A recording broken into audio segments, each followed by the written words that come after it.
طيب يا اخواتي، ازيكم عاملين ايه؟ ورجعت لكم المرة دي بنسختي فيرجن 14، نسخة حرفيا جامدين. طبعا في الفيديو ده هشرح لك ازاي تركب ملف بسرعة. تمام. طبعا هتفتح مع النسخة بلغة دارك مود ديت. النسخة طبعا اللايت مود برضو بتاعها كويس، بس انا بفضل الدارك مود. انا عن نفسي انا بفضل الدارك مود. تمام. طبعا انت هتشتغل بالدارك مود عادي. تمام. هتدخل هنا على التلات نقط عشان مثلا تركب ملف بسرعة. هتدخل على التلات نقط، هتدخل على إضافات الواتساب، هتدخل على الإعدادات العامة، هتنزل على النسخة الاحتياطية والاستعادة، هتضغط على النسخة الاحتياطية اللي هي الأولى ديت. هتستنى بكتير وخلاص، دقيقة دقيقتين مش هتغيب يعني معاك.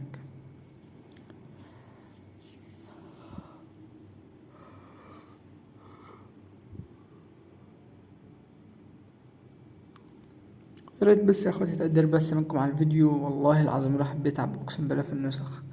تقدير بس منك، خد اللينك وشيره بس مش اكتر.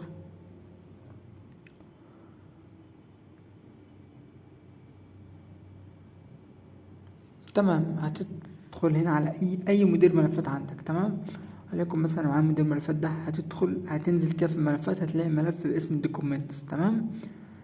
هتدخل على الملف مودو بيك ابس اللي هو ده. هتدخل على كوم دوت مودو دبليو اي، هتدخل على الداتابيسز، هتمسح كل ده ديليته. هتيجي انت بقى هنا اي ملف بسرعة عندك. مثلا هتدخل عليه وتك الضغط بتاعه، وهتاخد اللي هو مثلا على حسب الملفات اللي فيه. هتقوم انت راح ناقلهم عاملهم نسخ. بص شوف انت عايز تعمل ايه. تمام. هترجع تاني هنا على النسخة، هتعمل استعادة بيانات، ريستارت نيو.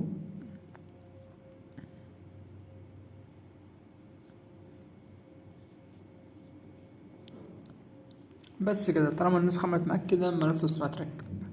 وبكده ملف السرعة يكون يتركب معانا، وكل حاجة معانا كده تمام. قشطة كده. هسيب شرح التهنيج للآخر. تمام. هشرح إضافة النسخة. هتدخل هنا طبعا تاني على إضافة الواتساب. عندك هنا الحماية الخصوصية، ده هنا طبعا إخفاء آخر ظهور الإعداد كلنا عارفينها. عندك مثلا لو النسخة مثلا ما بتستقبلش رسايل أو ما بتبعتش رسايل والواي فاي شغال، بتدخل هنا على إعادة ضبط الخصوصية وتضغط عليها وتعمل إعادة الضبط، بس مش أكتر. عندك هنا برضو السمات، هنا متجر سمات كامل. هنا طبعا 4032 سيم. أما هنا شاشة رئيسية. بص عندك هنا الأسطر، هنا ستار السطر، وليكن أختار مثلا سطر رقم 1 مثلا. حرفيا مختار لك أحسن 15 سطر عندي، بالنسبة لي أحسن 15 سطر. عندك هنا برضو شاشة المحادثة عدد كلها عارفينها. عندك هنا الإشعارات. بص طبعا الإشعارات المنبثقة، إشعارات اللي هو مثلا إظهار الإشعار مع الصورة، لو مثلا لو حد غير الصورة بتاعته كده.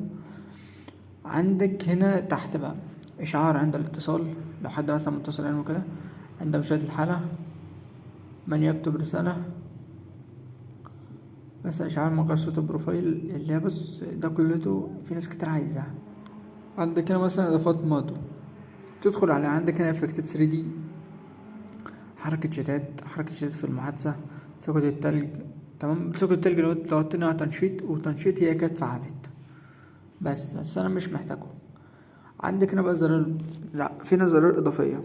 عندك هنا منشن جماعي، حذف أعضاء المجموعة، عكس رسائل، أدمن فيك، توثيق الأرقام. عندك هنا طبعا زرار الفيروس، فيروس الصور، إخفاء الشاشة. هنا طبعا فيروس اللينكات، فيروس الضغط، أصل فيروس الكونكتات، فيروس الكابتشن، فيروس الكومنت. عندك هنا 20 لون شات، وليكن اختار مثلا سطر الشات رقم 5. استر الستوري مثلا رقم 5 برضه، لا خلينا في رقم 1 عشان بس المفروض بعد. عمل لينك شات، انا طبعا بتضغط هنا وتكتب هنا رقمك عادي وتعمل انشاء وكده. تفك ريكورد، بتختار هنا اي شكل انت محتاجه. الويت جيت طبعا كلنا عارفينه، والاباوت بس هنا الاباوت صح، ده طبعا لينك قناته وكده. هنا التحديثات. بص النسخة آخر إصدار، النسخة حرفيا آخر إصدار. بس عندك هنا بقى السيتنج، هنا إعداد السيتنج برضو كلنا عارفينها عادي خلاص. تمام. عندك هنا بقى بص عشان تبقى عارف، هنا توثيق الأرقام شغال.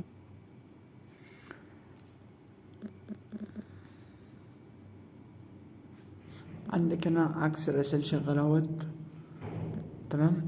توثيق برضو الارقام هنا شغال اهوت، تمام. هلغي انا بقى الزرار ديت، اضافات، زراير اضافية، هلغي انا كل الزرار دي. عندنا بقى هشرح تهنيج بس مش هغيب عشان بس وقت الفيديو.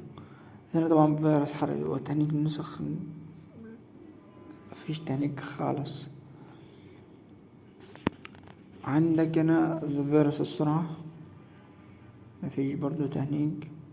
فيروسات الويب، كونكت الصيني، فيروس الخريطة، فيروس حرقي، فيروس الحروف، فيروس الريبلاي، ايفون، ايموجي، لينكات. وكده يعتبر شرحنا الملف كامل، تمام. هنا طبعا فيروس حرق النسخ، ده الحوار كله بس اول ما تمشي في الشتا اول مرة، تمام. عندك هنا فيروس تهنيج. كده اخوات الفيديو يكون خلص معانا، وياريت تقدر منك بس بشير للفيديو مش اكتر بس، وسلام.